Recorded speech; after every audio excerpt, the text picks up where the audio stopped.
정책 연구를 했는데 제목은 진로교육 개별화를 위한 진로 멘토링 프로그램 개발이었습니다. 연구에 참여했던 분들은 다음과 같고요. 연구의 목적은 진로교육을 지금 정책 출범한 지 한 10년 되다 보니까 어떤 문제점이 발생이 됐는지 보니까 지금 이제 개별학 진로교육이 좀 필요하다. 학생이 다양한 꿈과 목표가 있는데 획일적인 방식으로 아이들을 지도하는 것은 문제가 있다. 예, 그래서 개별화 진로교육을 통해서 진로교육을 활성화시키려고 한다면 어떤 방안이 좀 필요할까를 고민해서 이런 것들을 개발을 하게 되었습니다. 연구의 필요성 및 배경은 진로교육의 문제점 제기는 획일적으로 또는 이례적으로 진행되어 왔던 진로교육 이건 문제 있다 이거죠. 그래서 이제 이거를 해결하기 위한 방법으로 쓰는 개별화 방법이나 지속화시키는 그런 방법들이 필요하다. 그래서 진로 멘토링이라고 하는 그러한 프로그램들을 진로 개념과 멘토링과를 접목시켜서 경기도 교육 정책으로 채택할 수가 있을 것인가, 그러면 어떻게 방안을 만들어야 될 것인가에 대해서 연구를 하게 됐습니다. 요즘은 뭐 마을 교육 공동체라든지 이런 것들의 활성화를 정부의 정책적으로 추진하려고 하고 있고요. 또 세대 간의 100세 시대가 되다 보니까 세대 간의 소통이라든지 공감의 기회들을 제공하는 것이 매우 필요하고, 또 요즘은 시민들의 사회 참여에 대한 기회들을 좀 갖고 싶은데 정보적인 차원에서 별로 그런 기회들이 마련되어 있지 않다라고 하는 것들이 또 배경이 됐고요. 그 다음에 이제 고학력 전문직 인력의 증가가 지금 시대적으로 나타나고 있습니다. 연구의 내용에는 보면 진로 멘토링이란 과연 진로 교육과 멘토링이라고 하는 프로그램이 접목이 돼서 학생들의 개별화 교육을 시키는데 그 문제점을 해결할 수 있을 것인가 라고 하는 것들에 대한 퀘스천 마크를 찍었습니다. 그래서 진로 교육은 행복한 미래 삶을 준비시켜주는 생애 교육이죠.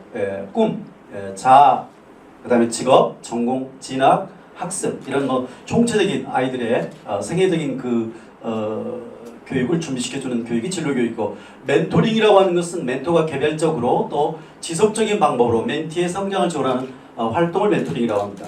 이제 보통 보면 뭐 튜터링이라든지 코칭이라든지 그 다음에 컨설팅이라든지 이런 것들과 좀 차이점은 멘토링은 좀 지속적으로 한 번만 만나는 게 아니라 좀 정기적으로 만나서 아이가 변화를 이룰 때까지 하는 것입니다. 그 다음에 이제 여기서 그러면 이런 진로 멘토링이 효과적이라고 한다면 진로 멘토링을 더욱더 효과적으로 하기 위해서는 교재 프로그램이 개발이 돼야 된다라고 하는 것들을, 그러면 어떤 교재가 만들어져야 될 것인가. 그 다음에 두 번째는 만약에 이 진로 멘토링 프로그램을 경기도 정책화 시킨다고 한다면 학교 단위에 들어가서 어떤 운영 매뉴얼에 따라서 이 프로그램을 운영을 할 것인가 라고 하는 이 두 가지. 그리고 이제 지금 현재 진로 멘토링을 통해서 또 활성화 방안은 무엇인가, 이런 것들을 연구의 중점 사항으로 봤습니다.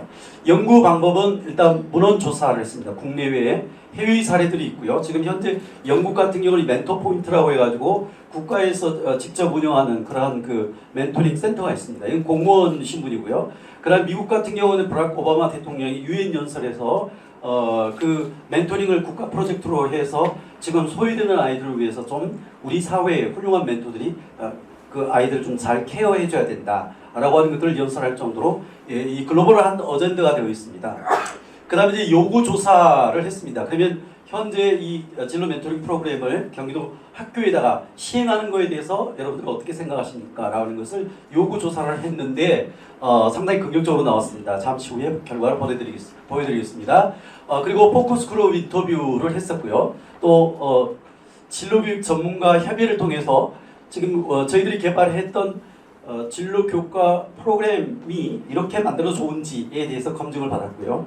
그 다음에 이제 또 진로 멘토링 포럼을 추진했습니다. 이걸 통해서 좀 이렇게 여론을 조성하고 경기도에 더 조례를 좀 만들어서 이거를 시스템화시키기 위해서 이 포럼도 진행했습니다. 연구 모형은 이론적 배경, 요구조사 분석, 그렇게 해서 이제 프로그램을 설계를 했고요. 그 다음에 이제 프로그램을 개발했습니다. 그래서 개발했던 프로그램이 나와 있고요. 그다음에 운영 매뉴얼도 개발했습니다. 그리고 이러한 진로 멘토링 프로그램을 활성화시키기 위해서는 어떤 시스템이 있어야 되느냐. 이게 잘못하면 학교 현장으로 가면 상당히 그 선생님들의 업무 과중 또 이런 것들 때문에 많이 부담으로 생각합니다. 그러면 학교 현장에 업무 부담을 주지 않으면서 효과적으로 아이들을 케어할 수 있는 방법에 대해서 연구를 했습니다. 요구 조사 결과를 보니까 진로 멘토링 프로그램을 운영했을 때 효과가 있을 것 같으냐라고 하는 것에 대해서 오른쪽에 보면 전체는 74.3%가 효과가 있을 것이다. 근데 이제 학생들은 58.4%, 그 다음에 교원들은 82.4%, 일반 학부모님들이나 지역사회 인사들은 82%. 근데 학생들이 아마 특별히 낮은 것은 무슨 이유 때문인지 잘 모르겠지만 아마 진로 멘토링 프로그램이라는 용어가 이제 머릿속에 그려지지 않아서 그런 거 아닌가 이런 생각도 있고요. 만약 이 멘토링 프로그램을 운영한다면 참여할 의향이 있느냐? 네, 학생들은 49.4% 그렇다. 그 다음에 교원은 46.1%가 그럼 내가 진로 멘토링 프로그램 담당 교사가 되어서 한번 우리 학교 운영해보고 싶다라고 한 분들이 46.1%. 이것도 적지 않은 퍼센테이지죠. 그 다음에 이제 학부모님들 가운데서 내가 멘토로 참여하겠다. 이게 40.4%. 예, 이렇게 나왔습니다. 그리고 이제 멘티 선발 방식은 희망자 중심으로 하자. 그 다음에 이제 멘토 선발 방식은 전문성과 재능 중심으로 하자. 운영 시간대는 동아리 시간대에 운영했으면 좋겠다. 근데 선생님들은 이제 방과 후에 이 프로그램 운영했으면 좋겠다라는 결론이 나왔습니다. 운영 장소로서는 학교 내가 가장 많았습니다. 35.5%. 운영 횟수는 주 1회, 학생들은 주 1회를 하기를 원했고 나머지 이제 그 선생님들과 또 이렇게 어른들은 월 2회 정도 하는 것이 좋겠다.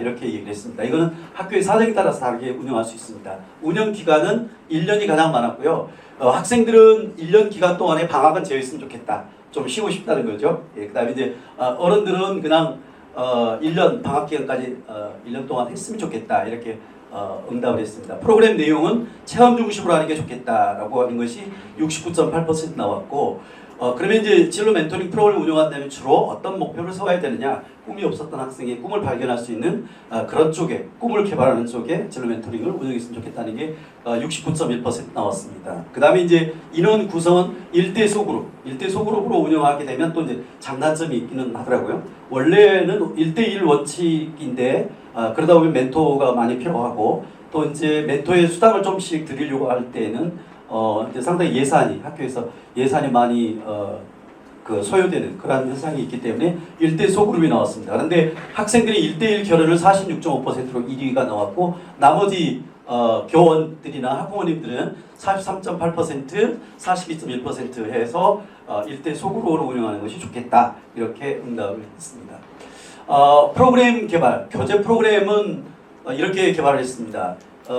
이것도 이제 물론 다 검증을 받았죠. 그래서 제일 처음에는 마음 열기 20분 만나서 학생 이제 멘토와 멘티가 일단 만나면 시간을 보낼 거 아닙니까? 그래서 이제 여기서 바람직한 시간은 90분으로 해서 그렇게 했습니다. 그리고 어떤 학생들은 90분이 좀 길다 이런 학생도 있고요. 1시간만 하면 좋겠다 이런 학생도 있긴 한데 이제 저희 연구진들이 그래도 90분 정도 해야 또 뭐 체험도 하고 뭔가 이렇게 이런 그런 것들이 가능하지 않겠느냐 해서 세 파트로 구성했습니다. 한 과를 구성할 때 마음 열기 20분, 마음 나누기 50분, 그 다음에 이제 미리 보기 20분 이렇게 해서 했는데 저게 지금 이제 가운데에 들어가 있는 대가로 여기에 나오는 것이 이제 매직이라고 볼 수 있습니다.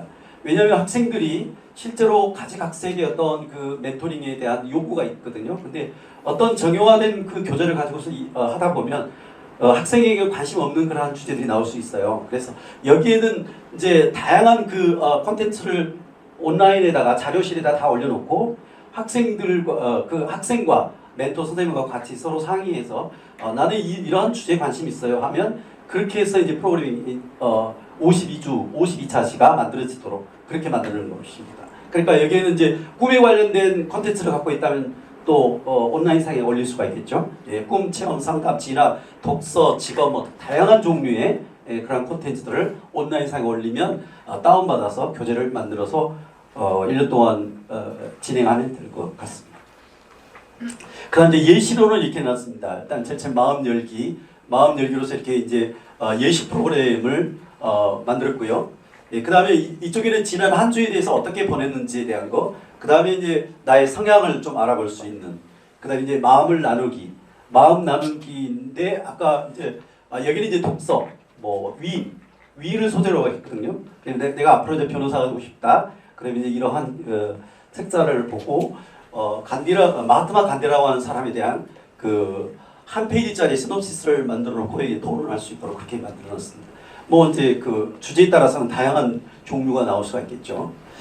그 다음에 미리 보기는 또 이런 식으로 스케줄을 좀 만들어 놓고 다음 주 어떻게 보낼 것인가 이거에 대해서도 멘토와 같이 스케줄을 짜니까 학생들에게는 상당한 성장을 가져올 수 있지 않겠느냐 이런 생각이 들었습니다. 그래서 진로 멘토링 교재 연간 프로그램 연간 프로그램 예시는 이런 식으로 1차 시부터 학교에 따라 다릅니다. 그러니까 52차 시는 다 할 수도 있고 또 뭐 지금 현재 17차, 17차에서 34차 시로 운영할 수도 있고요. 또 뭐 아이들 시험 기간이나 이런 거 빼면 한 28차 시 정도로 운영할 수도 있습니다. 이건 전체적인 이 프로그램의 핵심은 플렉서빌리티, 그러니까 융통성이 학교의 상황에 맞게 조정해서 쓰면 되는 것입니다.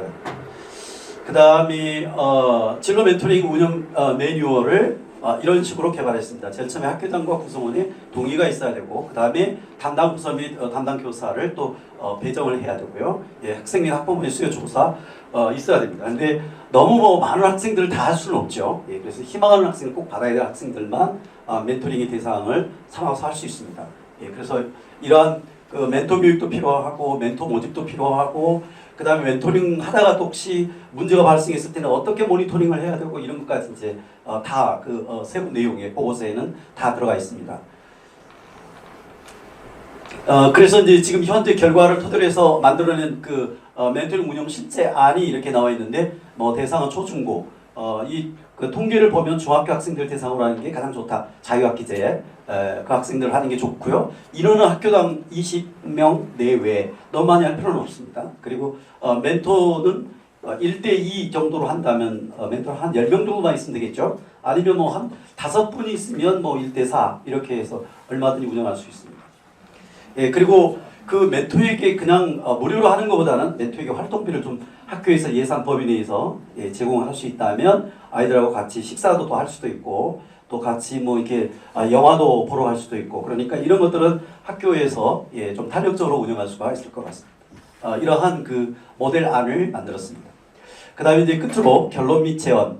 결론은 첫 번째 진로교육 개별화 프로그램인 진로 멘토링 프로그램 운영의 필요성에 거의 대부분 사람들이 공감을 하고 있다. 그 다음에 두 번째 학생 맞춤형 진로 멘토링 교재를 앞으로 좀 그 다양하게 맞춤형으로 개발해야 될 필요가 있다. 그 다음에 세 번째는 단위학교 진로 멘토링 프로그램 운영 매뉴얼을 개발을 해야 된다. 그 다음에 네 번째는 경기 진로 멘토링 센터 이제 뒤에 보면은 그 모형도가 있습니다. 그 모형도 이런 그 센터를 설치해서 효율적으로 단위학교의 업무를 그 경감시켜주면서 아이들에게 개별 지도를 통해서 아이들이 미래 훌륭한 인재로 성장할 수 있도록 그러한 프로그램을 만드는 것이 필요하다는 그 결론이었습니다. 앞으로 이제 그 체계적으로 체계적으로 운영하기 위한 제언으로 1번 체계적인 멘토풀을 구축할 필요가 있다.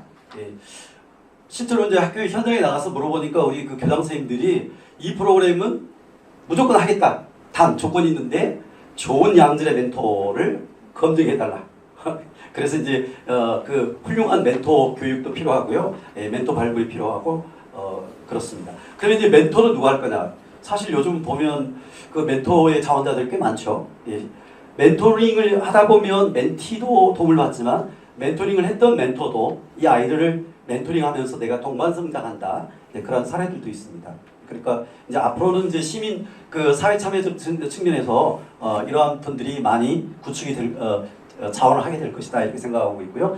두 번째 이 프로그램을 운영하는 데는 단위학교 및 담당 교사의 업무 경감에 특별히 노력을 해야 된다. 세 번째 지역 단위 진로 멘토링 센터 설립 및 운영 방안도 검토해 볼 수 있다. 네 번째 학생 맞춤형 개별화 진로 멘토링 교재를 온라인 서버에다가 올려놓고 그러면 이제 대한민국의 콘텐츠를 개발한 분들은 전부 다 이 모듈로 다 한 뭐 30차시 정도 해놓고 다 올릴 겁니다. 그러면 이제 학생들이 다운을 받아가서 클릭해서 하면 콘텐츠에 대한 그 자연스러운 홍보도 될 수도 있고 그게 이제 조금 이제 콘텐츠 개발비 해서 조금씩 한번 클릭하면 뭐 100원 아니면 10원 뭐 이런 것들 하다 보면 많이 다운을 받는다면 예, 그것도 이제 수익이 될 수도 있는 거죠. 예, 그래서 이러한 그 구체적으로 비즈니스 모델도 되고 학생들에게 정말 그 좋은 양질의 콘텐츠가 현장에 잘 보급이 되도록 하는 그러한 프로그램도 연구를 했습니다. 그다음에 이제 5번째 진로교육법의 근거를 근거 조항을 좀 신설할 필요가 있습니다. 경기도 차원에서는 조례를 만들어서 진로 멘토링을 정책화시켰으면 좋겠다 이런 것입니다. 마지막으로 경기도 진로 멘토링 센터를 설치하기 위한 모형도를 저희 연구진들이 이렇게 구안을 했습니다. 그래서 경기도 교육청이 있고요. 지금 현재 미래교육과가 진로교육을 담당하고 있으니까요. 그 다음에 이제 만약에 만든다면 경기도 진로 멘토링 센터라고 하는 가칭의 조직을 만들어서 여기는 이제 교육청 단위로도 하고 민간단체, 그 다음에 이제 그 마을교육 공동체, 저쪽으로 이제 주민자치 협회 쪽으로도 얼마든지 이 아이들은 학교 밖 청소년들을 대상으로 할 수 있을 겁니다.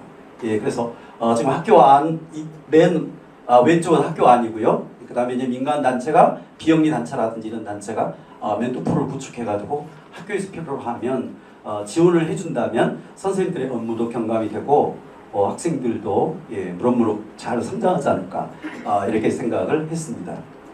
감사합니다. 네.